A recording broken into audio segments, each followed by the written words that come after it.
National Treasury produced, somewhat unexpectedly, a 75-page document entitled Economic Transformation, Inclusive Growth and Competitiveness Towards an Economic Strategy for South Africa. A bulky 75-page document, but nonetheless very well structured. There are no abstract words used, there's not too much rhetoric.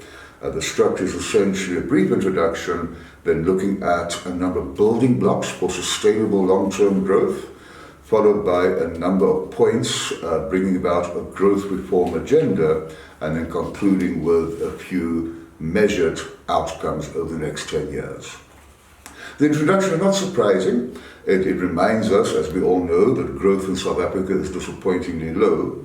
It also makes the point that whilst growth is important, it must be inclusive growth. It's not so much about how much the economy is growing, but how it is growing. We need a growth path that brings with it job creation, brings with it a narrowing of the income inequalities, and brings with it a fall in poverty. So the 6 basic building blocks that are mentioned are: number 1, obviously improving educational outcomes at all levels. Number 2, meaningful youth employment interventions such as learnerships. Number 3, an effective, affordable, integrated public transport system. Number 4, linked to the first one, addressing the skills constraint. And interestingly, it refers to, in the short term, easing immigration regulations for individuals from abroad with tertiary qualifications. Number 5, establishing a capable state and embarking upon a new compact between government, private sector and civil society. In essence, this also includes strengthening our institutions. And then number 6, underpinning very often these kind of things, bringing about and maintaining a stable macroeconomic environment. So flexible exchange rates, inflation targeting, and then obviously fiscal consolidation. So those are the basic building blocks. From there, 5, if you like, growth reform agenda issues are identified. And they, in many ways, resonate with the National Development Plan. So number 1, modernize our network industries. Specific reference here to electricity, telecommunications, transport and water. Incidentally, research is quoted which points out that a 10% increase in fixed broadband production or penetration in developing countries gives rise to a 1.35% increase in economic growth. Also interesting, a 1-day reduction in inland transport time results in a 7% increase in exports. So in many ways, almost going back to basics: electricity, telecommunication, transport and water. By the way, the whole electricity story is obviously full of debate and controversy. Amongst others, an independent transmission company is suggested that buys electricity from independent power producers. There's the first point on the reform agenda. The second point, making it easier for new firms to enter the market. In other words, lower the barriers to entry, thereby generating more competition. Number 3, prioritize labor-intensive growth, especially in agriculture and services. Number 4, a more flexible industrial and trade policy. Number 5, promoting export competitiveness and also exploiting regional growth opportunities. And number 6, or maybe perhaps not a separate point, but very importantly, constantly monitoring and quantifying the impact of these proposed growth reforms. So, very interestingly, the period between now and 2030 is broken down into 3: short-term, medium-term, long-term. Short-term, next 1 to 3 years; medium-term, next 1 to 6 years; and long-term, next 1 to 10 years. And the impacts of these reforms have been modeled. In summary, if we assume that the current baseline growth rate, if you like, business as usual, is 1.5%, then by introducing telecommunication reform over the next 10 years, by lowering barriers to entry, by instituting transport reforms, by prioritizing agriculture and tourism, and by boosting confidence, an additional 2.2% growth might be added to the baseline. So roughly speaking, if these basic reforms are introduced over the next 10 years, one could see arguably an average growth rate of between 3.5% and 4%. And this excludes the potential beneficial impact of education reform, labour market reform, and making it easier to save.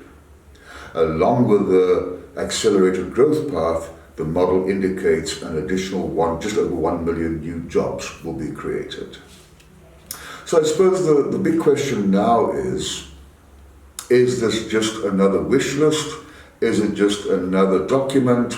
Or has it got a bit more flesh to it? And I think in many ways what's interesting is it does resonate with the National Development Plan, but it's far less abstract. It's more detailed in certain areas, it's more pragmatic and more plausible. The expectations in terms of growth are not ridiculous and audacious. 3.5, 3.7% isn't all that wonderful, but it is probably more feasible than trying to aim or talk about a 6% growth rate. At the same time, the realism comes through when it is stated in different ways that there's no quick fix to our problems. Similarly, from time to time, reference is made to trade-offs. There's no easy way out to achieving a longer-term goal. There could be some short-term losses as opposed to long-term gains. For instance, in terms of the model, the mining and quarrying sector will see growth of -5% over the next 10 years. Meanwhile, transport, storage, communication growing by almost 10% a year, financial services sector just over 8%, and construction by about 6%. So a potential loser, in inverted commas, is mining and quarrying. In fact, today, mining, quarrying, and agriculture makes up about 12% of the economy. In terms of the model, that will drop to just below 6%. And meanwhile, services grow from 69% of the economy to 76%. So, in many ways, I think we could argue or suggest that the proposals are economically sound, but for some people politically contentious, and maybe even brave. The unbundling of ESCOM, for instance, is bound to set the cat amongst the pigeons. Meanwhile, there's a subtle so-it-seems move away from populism, and very importantly, in the document, it is stated over and over again that policy certainty is an important prerequisite for achieving a better growth path. The timing of the release is interesting. Next week, the first week in September, Cabinet has its fortnightly meeting, where we think ESCOM is going to be discussed, and probably also this document. Inherent in the document is also a very strong suggestion that government needs to move closer to the private sector in solving many of these problems. And again, that might disturb and upset some people. It is a thoroughly researched document. Local and international experts were involved, both in terms of various seminars and discussion, but also doing some of the calculations.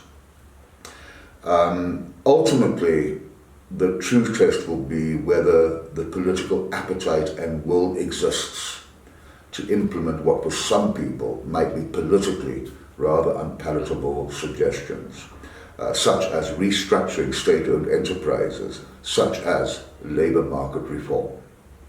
But I would argue that all in all, it's a worthwhile document. It probably offers a more detailed, pragmatic, a realistic approach than many others of the last couple of decades. It doesn't promise the impossible. It does, however, suggest the plausible. So far, so good. You can't please all the people all the time. There will be antagonists. There will also be proponents. But it certainly does present and offer a very useful point of departure.